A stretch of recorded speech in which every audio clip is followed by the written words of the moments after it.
you just wanted to be in as many places as you can to develop your skills, to develop your talent. And yeah, it was also a great way to spend time, with friends, and we're going to like a different concerts and performances, if it's something ethnographical, something more into our culture, or something more, I don't know, international. It was just always fun. So yeah, but I never really chosen singing. So okay, I feel you. We have literally the reverse. I used to also draw and paint when I was really young, and then at some point I just switched, just grew out of it, I guess. And now I'm a musician, still an artist, but just a different kind. But it's nice. I always believe, I feel like creatives, artists, they're everything. It's just all about what you try and what comes natural, more natural to you.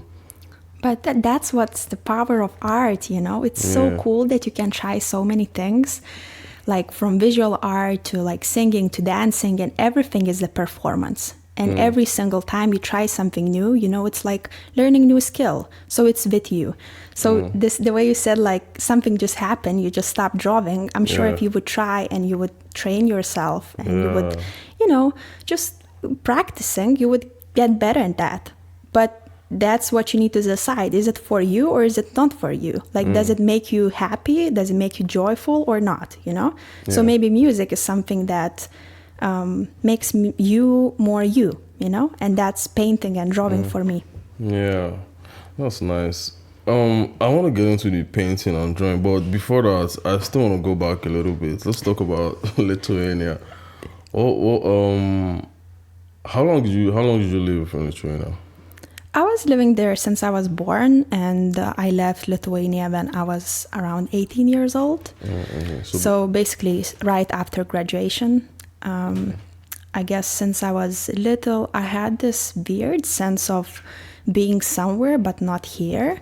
And I always wanted to travel the world. I didn't know how I'm gonna do it because, I didn't speak any English, and that was also not my really interest back to school, be good in that subject.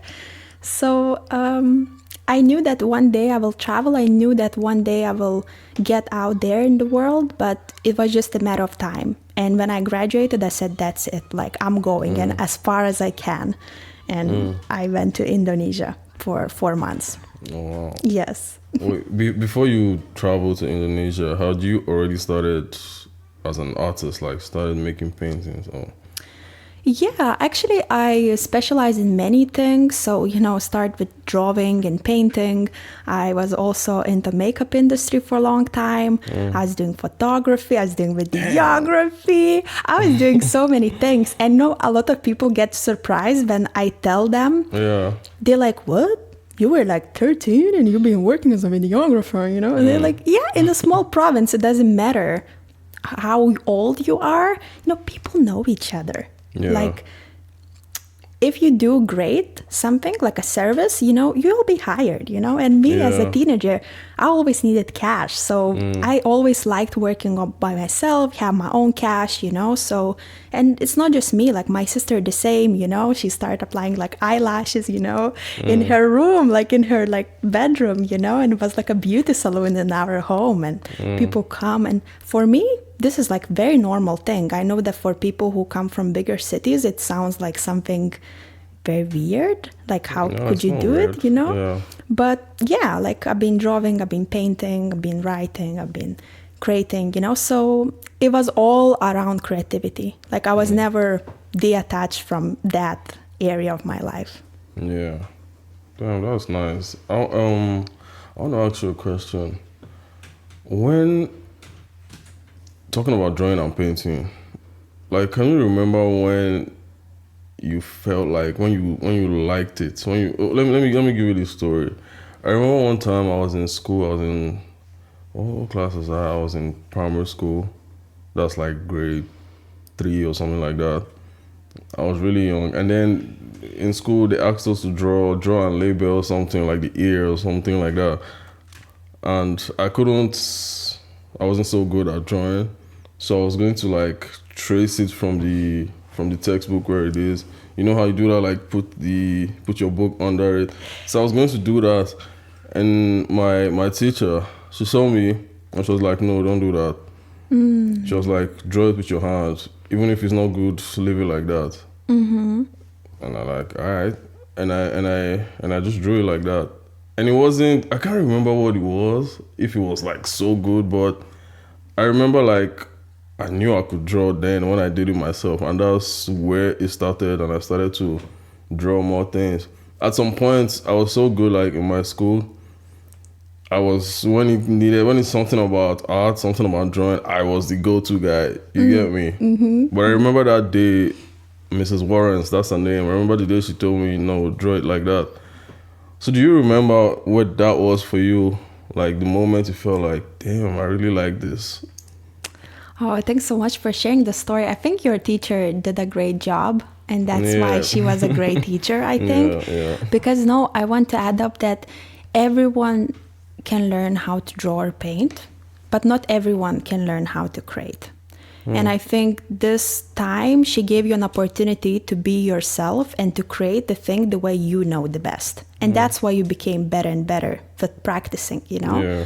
So I also had like really great teachers surrounded by me, but I was also, always in that place where, how schools sometimes can be, that they highlight they highlight the things that you are not able instead of highlighting the things that you're talented at and improving them, So as I remember, I was always drawing in the back of the notebook, like some like cartoons or sketches in history class, in English class, because it was just so boring, like those subjects for me, like in class.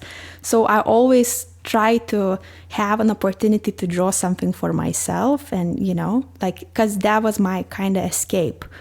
And I'm very grateful that my grandma, she was a music teacher. Well, she used to be a music teacher, and I think she put me in the right place at the right time because she always saw me drawing at home, and I was just in like a first grade, and she sent me to the art school, to the fine art class, where I was for 6 or 7 years. So I also very happy for my grandma because she saw from far away that, like she will be artist. Like it's just, I don't know when, I don't know how, I don't know which area, but we need to put her there, So I think, since first grade, I was more and more like improving my skills, but I was drawing since like I was 3 years old. Like I actually have very interesting, I'm also like very grateful for my mom because my mom keeps everything. And she kept drawings when I was 1 or 2 years old. And I thought that I started drawing like when I was 3 years old, but she kept drawings when I was 1 or 2. And of course, they're like super abstract, like don't expect they're like masterpieces, but this is like authentic, it's calling. Yeah, true. It's really calling. So, True. So yeah, I think my family knew what's going to happen. Damn, that's really nice, man. Where I'm from, my parents hated that I was drawing all the time. Because in my notebooks, I always used to draw everything. Like, I know, like, what's all these drawings every time? And they never got it. I'm not mad at them. It's all good. But, yeah, that was really nice to know that your grandma saw that. It's man, I feel like there should be more of that. You should allow people do what they are good at. That's how they can function. You get me? Not everyone can do the exact same thing. Like, let me put it like this. You watch football? Like football, soccer, No, unfortunately, I don't watch sports. Okay. Super boring, right? You get me? But there's this, I always use him as an example. His name is Ronaldo. You probably know Ronaldo. Yeah. He became the world's best player when he was 24. But he started playing football when he was like 7 or 8. Like, it takes that kind of time to train, and then by 24, you're at the top of the game. So when you see someone at 7, 8, and he has traits or something like that, that's the time to start training because, man, you understand what I'm saying?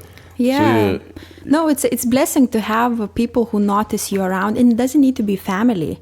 Like I've heard so many incredible stories, like even your story, how it was just a teacher. You could always have ignored her and think that, true. I know better. You know how teenagers or like kids can be.